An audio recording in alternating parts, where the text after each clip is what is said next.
Hello students, good morning. आज political science class 12th में हम एक नया टॉपिक पढ़ेंगे, नॉन अलाइनमेंट मूवमेंट। कि नॉन अलाइनमेंट मूवमेंट क्या है। नाम से ही हमें पता चल जाता है, नॉन अलाइनमेंट मूवमेंट। नॉन मतलब नहीं, अलाइनमेंट जुड़ना। एक ऐसी मूवमेंट जो क्या चाहती है, किसी के साथ जुड़ना नहीं। अब किसके साथ नहीं जुड़ना वो हम लोग इसमें पढ़ेंगे।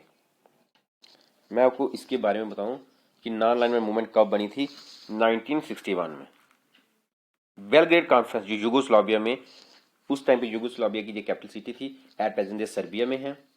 तो यूगोस्लाविया में जो बेलग्रेड कॉन्फ्रेंस हुई थी 1961 में, वहां पर इस मूवमेंट को बनाया गया। बट इस मूवमेंट को बनाने के लिए एक इंपॉर्टेंट स्टेप की मैं बात करूं, जो हमने लेक्चर में पढ़ा था, बैंडन कॉन्फ्रेंस। जो 1955 में जो बैंडन कॉन्फ्रेंस हुई थी, उस कॉन्फ्रेंस में जो एफ्रो एशियन कंट्रीज ने पार्टिसिपेट किया था, उन्होंने डिसाइड किया था कि कॉलोनिज्म को अपोज करेंगे, उसको खत्म करेंगे और किसी भी पावर ब्लॉक्स को ज्वाइन नहीं करेंगे। हम आपस में कोऑपरेट करके अपनी डेवलपमेंट करवाएंगे। तो वो बैंडन कॉन्फ्रेंस जो है वो एक पॉजिटिव स्टेप मानी जाती है, इंपॉर्टेंट स्टेप मानी जाती है नॉन अलाइनमेंट मूवमेंट के लिए। हालांकि पंडित जवाहरलाल नेहरू के माइंड में ये बात बड़े पहले से ही थी। 1946 से ये बात चली आ रही थी उनके माइंड में कि जब भी देश को आजादी मिलेगी, वो दो में से किसी भी पावर ब्लॉक को ज्वाइन नहीं करेंगे। अब नॉन अलाइनमेंट क्या है? ये एक ऐसी इंटरनेशनल पॉलिसी है जो क्या कहती है कि किसी भी पावर ब्लॉक को ज्वाइन नहीं करना। अब वो कौन से पावर ब्लॉक है?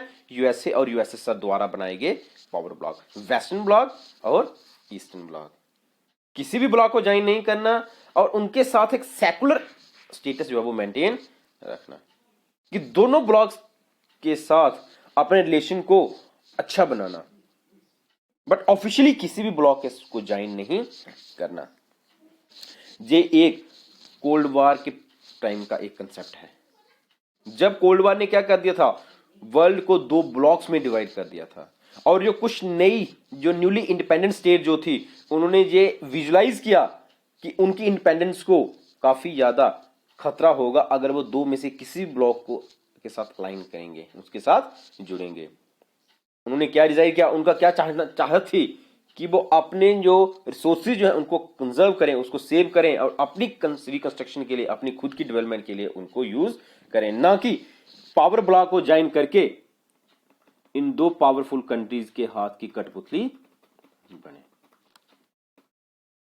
ये एक ऐसी इंटरनेशनल ऑर्गेनाइजेशन है जो ऑफिशियली किसी भी ब्लॉक के साथ जुड़ना नहीं चाहती थी और किसी के अगेंस्ट भी नहीं थी। इस मूवमेंट को बनाने का इनिशिएटिव जो है, क्रेडिट जो है, वो Indian prime minister Pandit Jawaharlal Nehru को जाता है।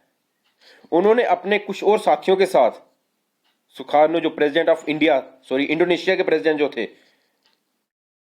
जी.ए. नासिर जो इजिप्ट के प्रेसिडेंट थे, Joseph B Tito, Marshal Tito भी हम इनको कहते हैं, प्रेसिडेंट जो थे यूगोस्लाविया के, और क्वामी नुकुरमा जो प्रेसिडेंट थे घाना के। इन लोगों को इसका क्रेडिट जाता है नॉन अलाइनमेंट मूवमेंट को बनाने का। इसका जो हेडक्वार्टर जो है वो सेंट्रल जकार्ता में है, इंडोनेशिया में। और 2018 की रिपोर्ट को अगर हम पढ़ें तो 2018 में जहां एट प्रेजेंट इस नॉन अलाइनमेंट मूवमेंट के 125 मेंबर्स हैं और 25 ऑब्जर्वर स्टेट्स हैं जो इसको ऑब्जर्व कर रही हैं। तो ये एक इंटरनेशनल ऑर्गेनाइजेशन जैसी बन गई। इसको हम थर्ड वर्ल्ड भी कहते हैं, क्योंकि कोल्ड वॉर ने वर्ल्ड को दो ब्लॉक्स में डिवाइड कर दिया था। फर्स्ट वर्ल्ड हम जिसको वेस्टर्न ब्लॉक कहते हैं, यूएसए वाला जो ब्लॉक जो है उसको हम फर्स्ट वर्ल्ड कहते हैं। सेकंड वर्ल्ड हम यूएसएसआर ब्लॉक को कहते हैं, और थर्ड वर्ल्ड कंट्रीज जो है वो यही नॉन अलाइनमेंट कंट्रीज मानी जाती हैं। इन कंट्रीज का मानना था कि अगर हम दो में से किसी ब्लॉक को ज्वाइन नहीं करेंगे तो हमारी डेवलपमेंट आपस में कोऑपरेट करके अच्छे तरीके से डेवलपमेंट होगी, और दो में से किसी ब्लॉक को ज्वाइन नहीं करेंगे तो हम दोनों ब्लॉक्स के साथ अच्छे रिलेशन बना के, अच्छे ताल्लुकात बना के उनसे हम फायदा ले सकते हैं। अब इसके कुछ फीचर्स आते हैं। नॉन अलाइनमेंट के फीचर्स क्या हैं, इसके बेसिस क्या हैं, या इसके थीम्स क्या हैं। तो फर्स्ट जो है वो था डिसोल्यूशन विद मिलिट्री अलायंस।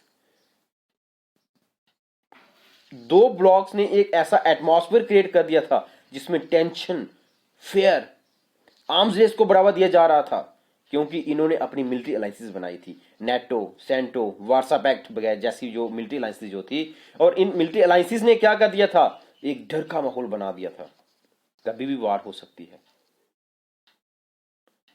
इस माहौल ने इन जो नई जो इंडिपेंडेंट स्टेट जो थी, जो इंडिपेंडेंट हो रही थी, इनको मजबूर किया, इनको कंपेल किया कि वो इस नॉन अलाइनमेंट मूवमेंट को अडॉप्ट करें। ये इसका फीचर आता है कि इन मिलिट्री अलायंसेस को खत्म करना। दूसरा, ideological basis, ideology. Cold war में हमने दो पावरफुल ब्लॉक्स की बात की, उनकी आइडियोलॉजीज की बात की कि एक तरफ यूएसए की आइडियोलॉजी जो थी वो कैपिटलिस्ट आइडियोलॉजी थी, और दूसरी तरफ यूएसएसआर की आइडियोलॉजी जो है वो कम्युनिस्ट आइडियोलॉजी थी। तो इन नई नई स्टेटें जो मर्ज हो रही हैं, इन स्टेटों ने एक ऐसी आइडियोलॉजी को अडॉप्ट करने की कोशिश की जो इन कंट्रीज की जो पीपल जो है, इनकी पॉपुलेशन जो उनकी नीड्स को सूट करती हो, ना कि कैपिटलिज्म और कम्युनिज्म को अडॉप्ट करना। तो एक ऐसी आइडियोलॉजी अडॉप्ट करनी जो अपने देश के लोगों की जरूरतों को पूरा करे, और वो आइडियोलॉजी कौन सी थी, non alignment movement. Next, independent foreign policy. Students, अगर दो में से किसी भी ब्लॉक को ज्वाइन किया गया तो क्या होगा, उन्हीं ब्लॉक्स की आइडियोलॉजी के अकॉर्डिंग, उन्हीं की पॉलिसी के अकॉर्डिंग हमें अपनी फॉरेन पॉलिसी बनाना पड़ेगी। जब हम किसी ब्लॉक को, किसी ग्रुप को ज्वाइन करते हैं तो हम उस ग्रुप के मेंबर्स बन जाते हैं, और उस ग्रुप्स के अकॉर्डिंग ही हमें सारी पॉलिसीज बनाना पड़ती हैं। तो इन कंट्रीज ने क्या माना, इन्होंने माना कि अगर हमें रियल फ्रीडम को एंजॉय करना है और इंटरनेशनल इश्यूज को एग्जामिन करना है, उसको समझना है, तो हमें एक इंडिपेंडेंट फॉरेन पॉलिसी होनी चाहिए। और वो इंडिपेंडेंट फॉरेन पॉलिसी तभी होगी अगर हम नॉन अलाइनमेंट मूवमेंट को ज्वाइन करेंगे, क्योंकि नॉन अलाइनमेंट मूवमेंट क्या कहता है, किसी ब्लॉक को ज्वाइन नहीं करना, एक इंडिपेंडेंट फॉरेन पॉलिसी होनी चाहिए, सभी के साथ एक अच्छे रिलेशन होने चाहिए, अपनी नीड्स के अकॉर्डिंग, अपनी डिमांड्स के अकॉर्डिंग हम लोग अपनी पॉलिसी बना सकते हैं। Next, strengthening of UNO, United nation को और स्ट्रांग बनाना। क्यों, इसका जो एक फीचर क्यों है ये ऐसा, क्योंकि यूनाइटेड नेशन के जो प्रिंसिपल्स हैं और नॉन अलाइनमेंट मूवमेंट के प्रिंसिपल जो हैं वो सेम है, जो क्या चाहते हैं, वर्ल्ड में पीस। दोनों का कॉमन गोल है वर्ल्ड पीस को एस्टेब्लिश करना।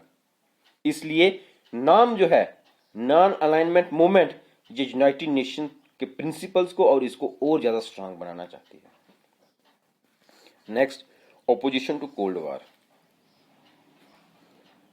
वर्ल्ड दो ग्रुप्स में डिवाइड हो गया और दोनों ग्रुप कोल्ड वॉर में बिजी हैं।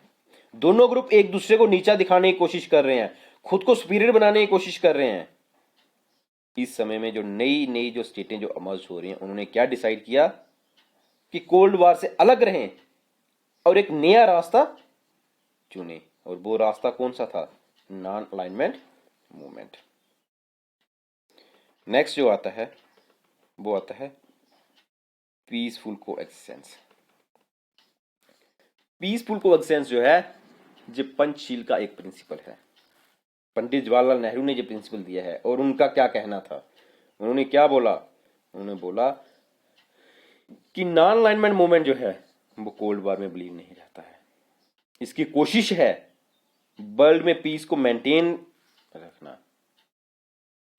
और अगर जो कंट्रीज चाहती हैं, जब कोल्ड वॉर क्या कहता है, जब कोल्ड वॉर का मेन एम जो था, जब कोल्ड वॉर में क्या कहा जाता था कि वार को प्रिपेयर करके हम वर्ल्ड में पीस को मेंटेन रख सकते हैं, मगर ये हार्मफुल कंसेप्ट है, ये नुकसानदायक कंसेप्ट है। पीसफुल कोएक्सिस्टेंस जो है वो चाहता है कि हर इशू को, हर डिस्प्यूट्स को पीसफुल तरीके से सॉल्व किया जाए, बातचीत के जरिए सुलझाया जाए, ना कि वार के जरिए। नेक्स्ट, नॉन अलाइनमेंट जो है ये एक पॉलिसी ऑफ पीस है। हमने पीछे जितने पॉइंट्स पढ़े उसमें मैंने यही बात बोली कि ये वार के अगेंस्ट है, वर्ल्ड में पीस को मेंटेन रखना चाहती है, इसलिए नॉन अलाइनमेंट जो है इसका एक फीचर आता है कि ये पॉलिसी ऑफ पीस मानी जाती है। It is against power politics. Non alignment movement जो है जो पावर पॉलिटिक्स के बिल्कुल खिलाफ है। ये एक इंटरनेशनल ऑर्गेनाइजेशन बन चुकी है, मगर आज भी इसका ये एम नहीं है कि हमारे पास जितने मेंबर्स हमारे साथ जुड़े और हम एक पावरफुल ब्लॉक बनाए। नहीं, इसका जो एम जो है वो ये है कि किसी भी पावरफुल ब्लॉक्स जो हैं, अगर उनके बीच में अगर डिस्प्यूट्स आ रहे हैं, उन डिस्प्यूट्स को खत्म करना और उन ब्लॉक्स के बीच में एक ब्रिज का काम करना। स्टूडेंट्स, ये था हमारा नॉन अलाइनमेंट मूवमेंट और उसके फीचर्स। आई होप कि आपको समझ आया होगा। इसको अच्छे से पढ़िए, समझिए। Thank you.